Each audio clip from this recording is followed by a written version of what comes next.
Hi, this is my review of the Dungeon Under the Mountain, level 7.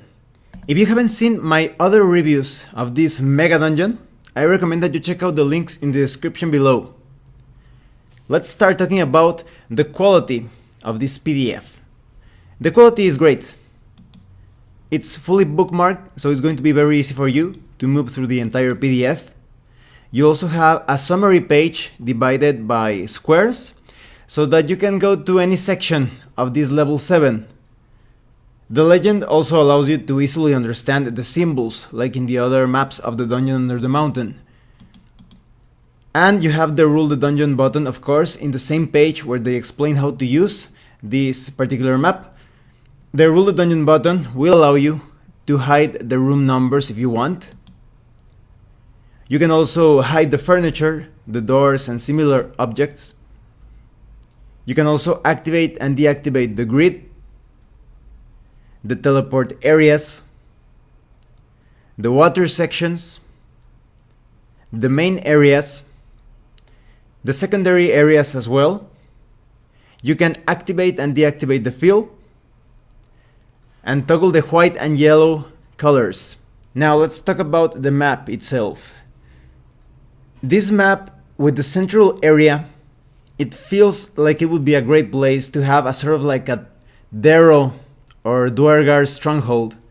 Perhaps more on the Duergar side of things, because Darrow are usually quite insane. So if you want to have dark dwarves or Duergar type of non-player characters in this level of the Dungeon Under the Mountain, I think this central area would be perfect for that.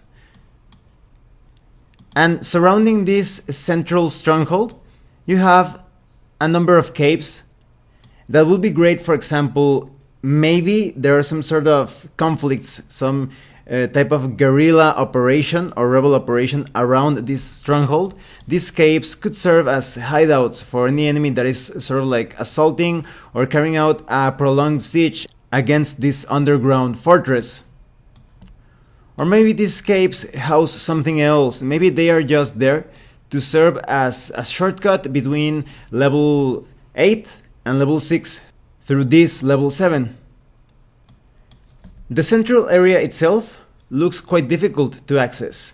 You do not see bridges or any other obvious means to get to it.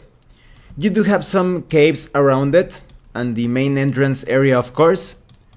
But you're going to be thinking which would be the best way to approach this stronghold. You also have a suspicious looking staircase just to the side. So maybe by making your own bridge or jumping or flying across, you can get into this cave and go down the stairs and carry out a surprise attack from below, from perhaps the dungeon level. That is, if you are planning to attack this stronghold. Now let's take a look at the rooms inside this fortress. Some of them look pretty standard. They look useful for example, the guard quarters. But some others seem to have more of a ritualistic or ceremonial purpose. At the center you have an arena type of place. Maybe if the player characters are captured, they will have to fight in this arena while they are trying to figure their way out of this fortress. Other rooms could serve as galleries or perhaps even weapon rooms. And you even have a throne room. Perhaps the characters have arrived at this place diplomatically and they want an audience with the Duergar king. You also have some places that could serve as connections to other sub-levels, because for example you have this staircase that could lead up or down, it depends. You also have some pools of water, maybe they connect with a lower underwater level, because you also have a flooded room with a sarcophagus. What if this place actually belonged to some sort of underwater or amphibious race, maybe to Locathans or Sawajin, and the Duergar have taken over and they have drained most of the levels, but there are still some places underwater that hold some mysteries. Maybe those areas are off limits. Overall, you have many different interesting places to explore, and to exploit in case you are trying to infiltrate this place without being noticed.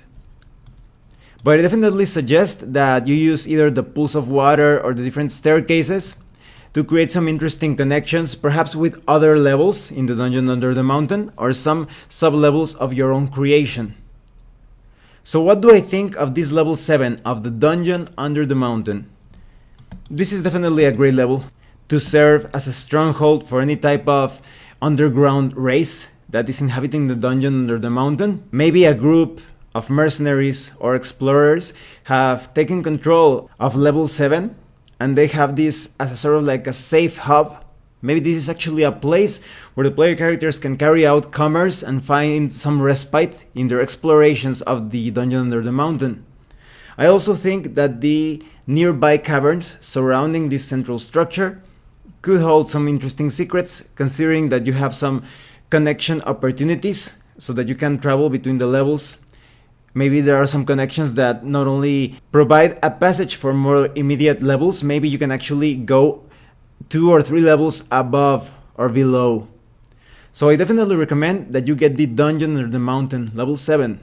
And definitely visit Zero One Games website, where they have all of the other levels of the Dungeon Under the Mountain, different encounters that you can use to populate all of the different rooms, or just to serve as inspiration. And they have all sorts of maps and game related material there. Well, thanks for watching my review. If you have any comments or questions, please let me know. See you later.